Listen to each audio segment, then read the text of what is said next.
Plucked from the trash, everyday objects are destroyed, then transformed by technology, reborn into modern marvels.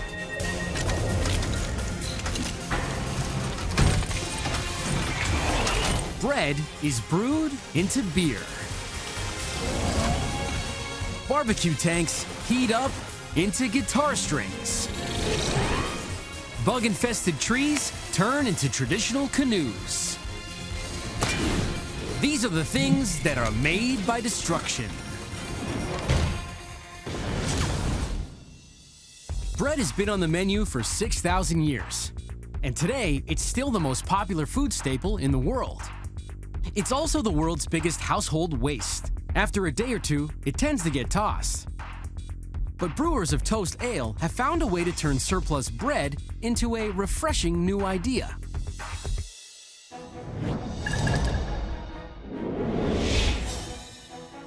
Bread Alone Bakery in Lake Katrine, New York makes over 500 loaves of bread a day, and some days over 1/3 of it goes to waste. So instead of throwing away their surplus, they're helping Toast Ale convert the bread into a beverage. Surplus bread is brewed into beer. The bakers at Bread Alone slice, dice, and pack the day-old bread to ready it for a new twist on a classic recipe. A loaf of stale bread already has the makings of a self-contained brew kit, containing ingredients like the malt and yeast that are key for brewing beer. The first step in turning the bread into beer starts at the back of the bakery. At the end of the day, bakers collect any leftover loaves and day-old bread. Step 2 in the destruction process is shredding. The baker feeds the loaf into the slicer, cutting the bread into 2-centimeter thin slices. Then he flips the sliced loaf around and sends it through sideways to produce pieces that are 3 centimeters by 2 centimeters.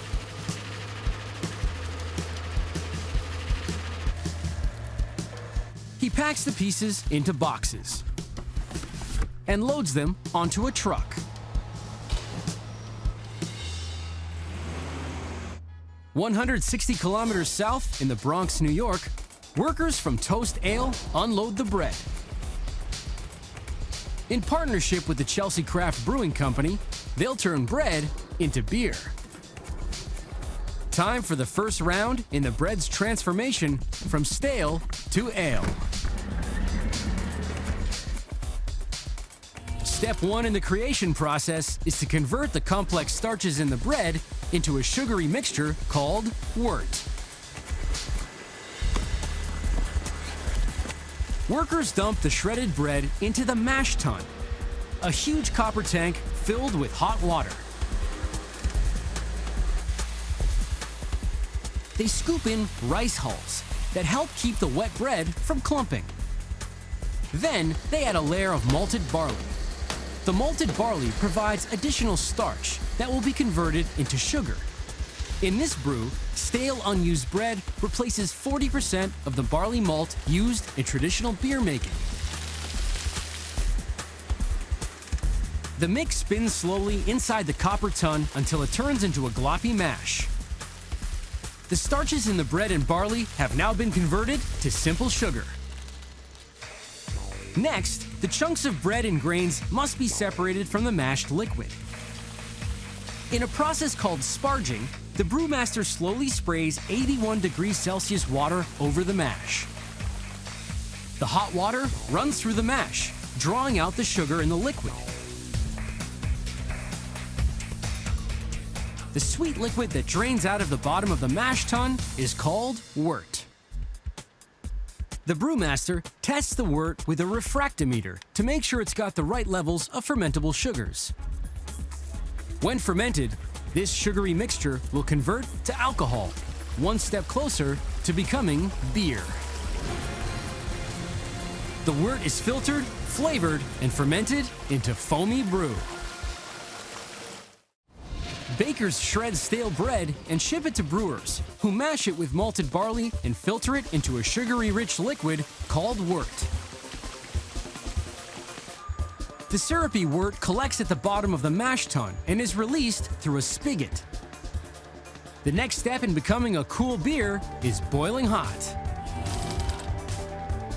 In step 2 of the creation process, the wort pipes into the brew kettle, which heats it to 100 degrees Celsius.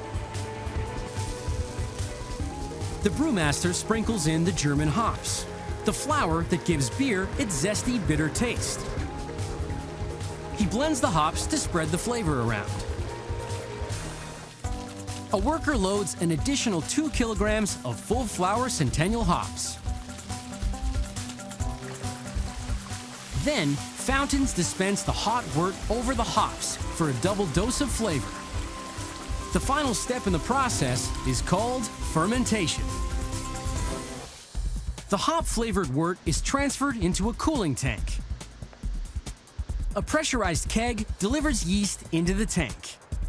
Yeast is the key ingredient that turns near beer into an adult beverage. During fermentation, yeast, a single-celled organism invisible to the naked eye, begins to feed on the sugary wort. As they eat, the yeast multiply.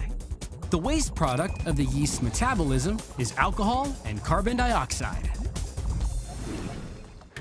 Fermentation takes about 2 weeks.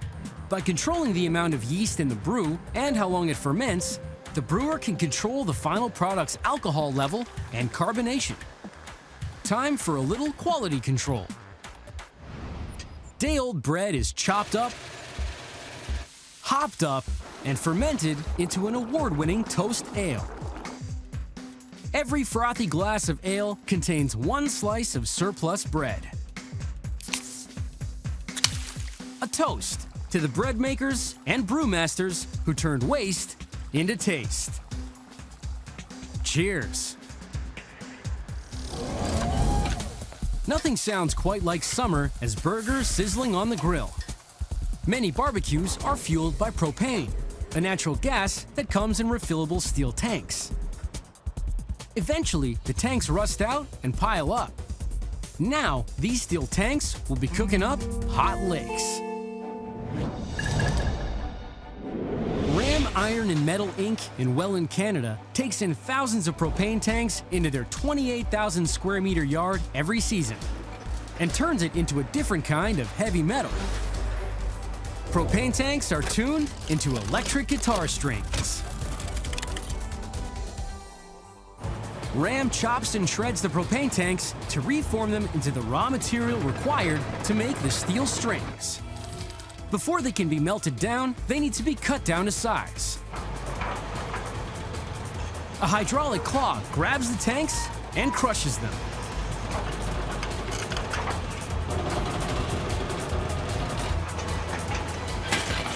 A crane picks up the pieces and drops them into a truck headed for the smelter.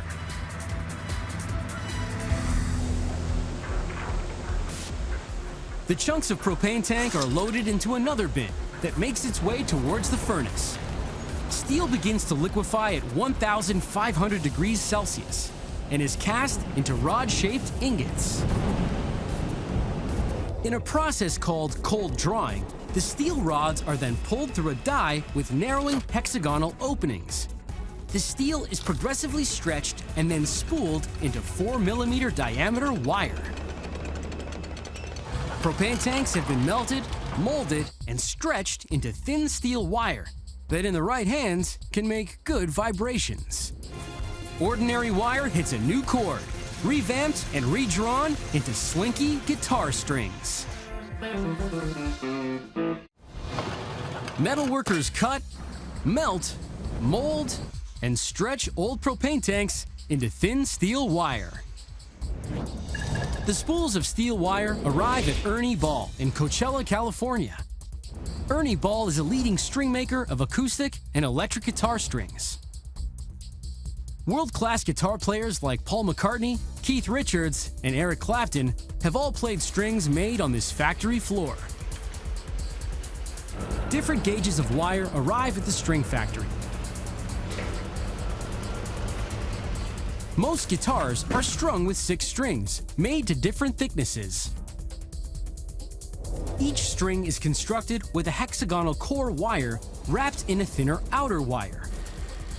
To produce sound, guitar strings vibrate at different frequencies. The thicker the gauge of the string, the slower it vibrates, and the lower the pitch.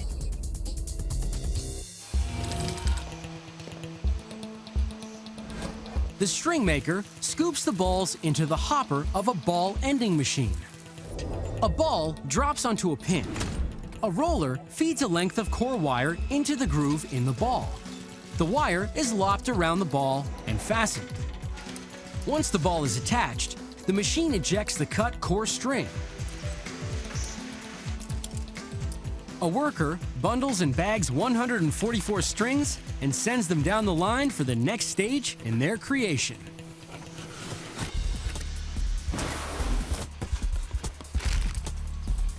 Step 2 in the creation process is wrapping.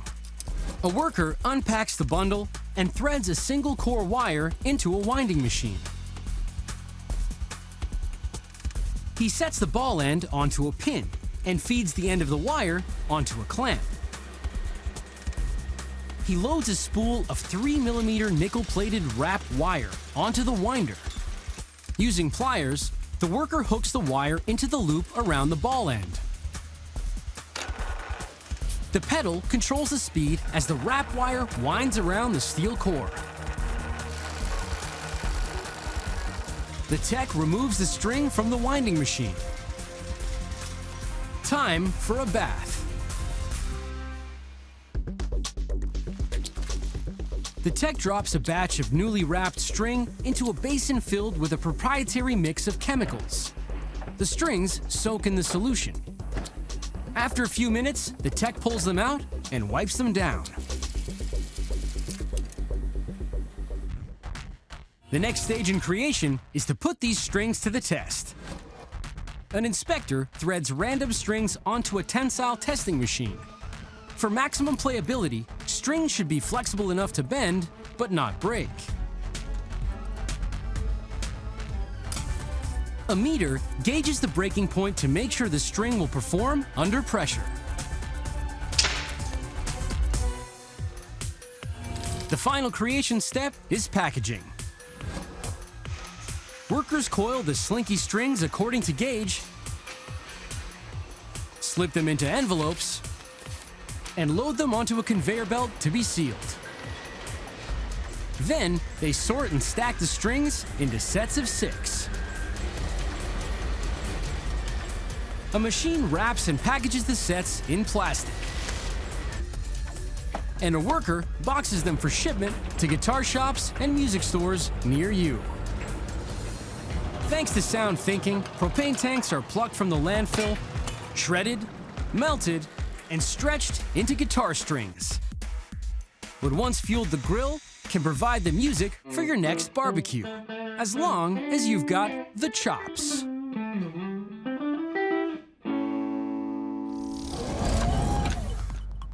The tranquility of many of North America's forests hides a devastating secret. Millions of tiny, brightly colored invaders are gnawing away at the continent's ash trees. The trees are no match for the invasive Asian insect, eating away at their life support system, turning hardwood into deadwood in under 3 years.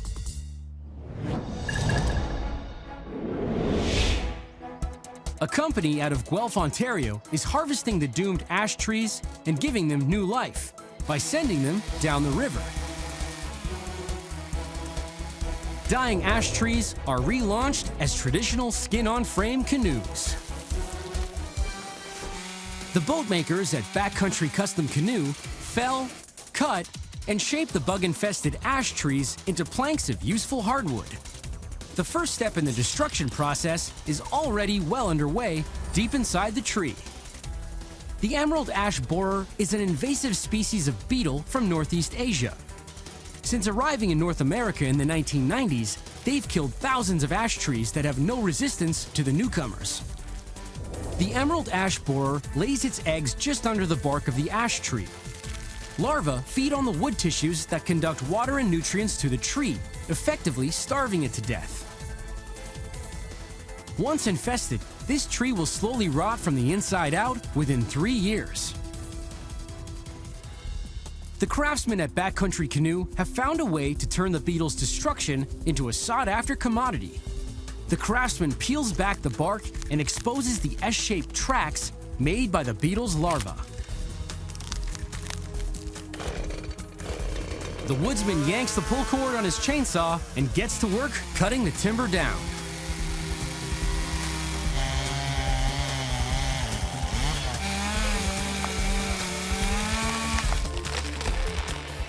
The next step in the process is turning the tree into workable planks. With the tree cut, the craftsman screws a length of plywood along the top of the log. He clamps on a beam maker, which guides the saw so the woodsman can cut the log into lumber. He locks the chainsaw in and tilts the blade into the wood.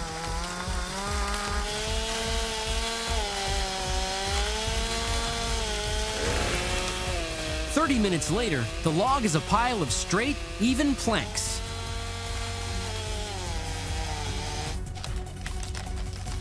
The pile of ash planks travels to the shop. Boatmakers cut, bend, and coat the ash wood and craft it into a lightweight canoe. Craftsmen give new life to dying trees, felling the trees and cutting the logs down to planks. The boatmakers run the planks on a table saw to precision cut the planks into the various sized boards that they'll need to assemble into the canoe. It takes 50 pieces of ash wood to make the skin-on frame Laker canoe, joined together without nails or screws. The stringers, gunwales, ribs, bow, and stern are bent into shape and attached to each other, joined together in the traditional way without nails or screws. The frame is covered in heavy-duty ballistic nylon. Once the pieces have all been cut, the canoe is ready to be assembled. The craftsmen lay the first stringer across the oval forms that determine the dimensions of the canoe. The worker lines up the laminated ash stem to the stringer and clamps it into place. The stringers, which form the backbone of the canoe, are tied to the oval template. While each stringer is light and flexible, married together, they form a strong underpinning for the bottom of the canoe. The craftsmen bend the stringer into a bracket to angle them into the shape of the bow. Clamps and ties temporarily hold the pieces in place.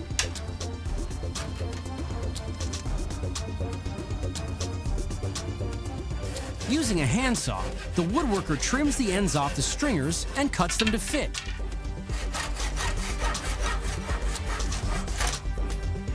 He planes the edges for a perfect join. Now the curved ribs need to be bent into shape. The boatmaker slowly cooks the ribs in a steam box. A kettle boils water, which pipes the steam into the sealed box. The steam softens the wood to make it pliable. Once the wooden rib has steamed for 30 minutes, it's flexible enough to bend, but not for long.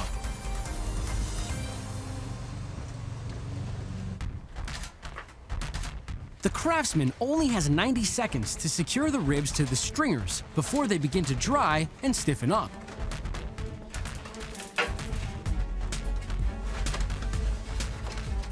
Inspired by the first canoe makers, Backcountry builds them without any metal fastenings, honoring a construction technique that's thousands of years old.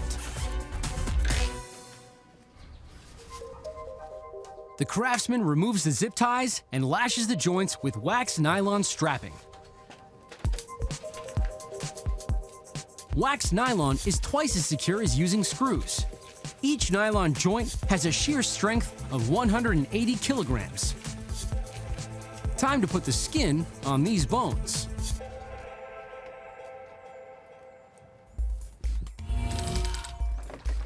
The craftsman soaks a sheet of heavy ballistic nylon in a tub of ice water to loosen it up. This special fabric was originally developed to make flak jackets, worn by airmen during World War II. Ballistic nylon's thick nylon thread and 2x3 basket weave is tough enough to stop a low-caliber bullet, so it can handle the jagged rocks a canoe might encounter with ease. The boat makers drape the nylon sheet over the frame. He uses a clamp to pull the skin taut and pins it down with a staple gun. The fabric has to be skin tight and wrinkle free, or the canoe will drag in the water.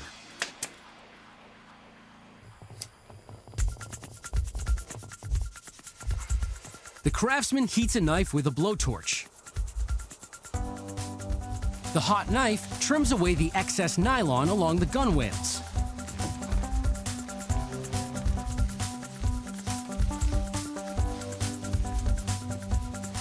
He runs an iron along the nylon to heat shrink the skin to the frame.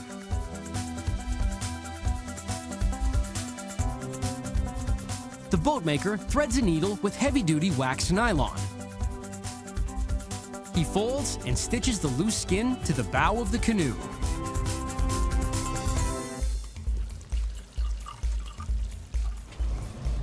The craftsman rolls a layer of urethane onto the fabric to waterproof the canoe. The varnish adds a hard-wearing seal and helps the canoe to glide easily through the water. It takes 48 hours for the urethane to dry. This skin-on-frame canoe weighs in at just 15 kilograms, so canoeists can paddle further, faster.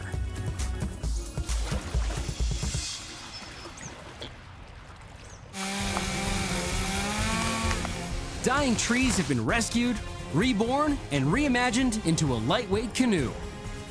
Built with craft and commitment that's as old as these rivers and as timely as tomorrow's sunrise.